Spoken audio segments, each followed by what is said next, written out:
Congratulations on your recent job offer. As part of the offer, you are required to complete a post-offer employment test. Please review these instructions in order to help you complete the process. It is required you bring a photo ID and your job offer form to the appointment. We recommend you wear loose-fitting, comfortable clothing, preferably shorts. Wear tennis shoes or low-top shoes if possible, but no sandals or flip-flops. If you smoke, try to refrain from smoking approximately 30 minutes to 1 hour prior to testing. Try to refrain from drinking caffeinated beverages 30 minutes to 1 hour prior to testing, but we recommend you try to eat something light approximately 30 minutes to 1 hour prior to the testing. Do not drink any alcoholic beverages the day of the testing, and if you have been ill, please notify our staff and we will reschedule you if necessary. When you arrive at one of our facilities, you will be greeted by our patient service specialist, who will verify your photo ID and verify you are here for a functional employment test. You will also be given paperwork including consent to test forms and demographic information for you and your prospective employer. Relax comfortably as you fill out the paperwork prior to your test administrator starting your test. Your test will be administered by a licensed clinician. Each provider has gone through training specific to the testing they will be taking you through today. The test administrator will check your height, weight, and resting heart rate and blood pressure. They will also go over a brief medical history interview to determine if there is any reason we might need to seek medical clearance prior to testing for your safety. Your test administrator will use specific evaluation tools and techniques to assess your movement, including spinal mobility and range of motion of your body. These measurements will help the evaluator ensure you can sufficiently perform the tasks required for the functional testing. The evaluator will ask you to move in different positions and will also check out the strength in your arms and legs.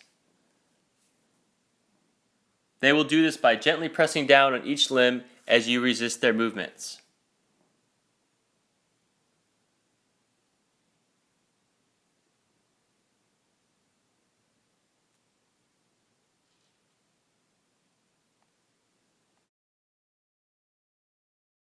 You will be asked to lie in different positions so the test administrator can assess your overall mobility and strength. Each of these positions allows your test administrator to assess different muscle groups throughout the testing to look at the strength and range of motion.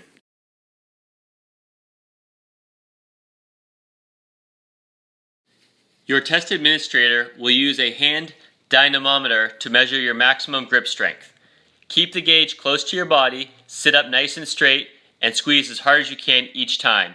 You will be asked to squeeze as hard as you can 3 times for each hand. For the next part of the test, you will be asked to perform several lifts, depending on the job you are applying for. Each lift will be explained to you before you begin the test, and your test administrator will answer any questions you may have before or during the testing. You may be asked to perform several different types of lifts, including lifting overhead. Throughout the testing, your test administrator will make sure you are lifting in a safe manner, but let them know if you feel you are having difficulty with any of the lifts.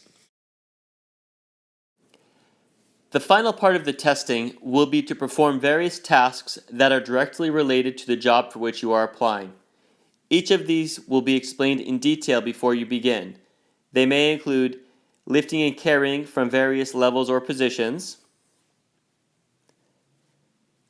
climbing up and down on a ladder, pushing or pulling a specific weight across the floor,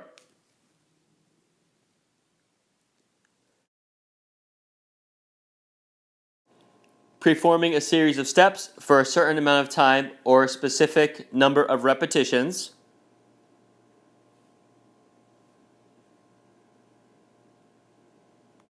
or a combination of these tasks, like carrying a box up a flight of stairs.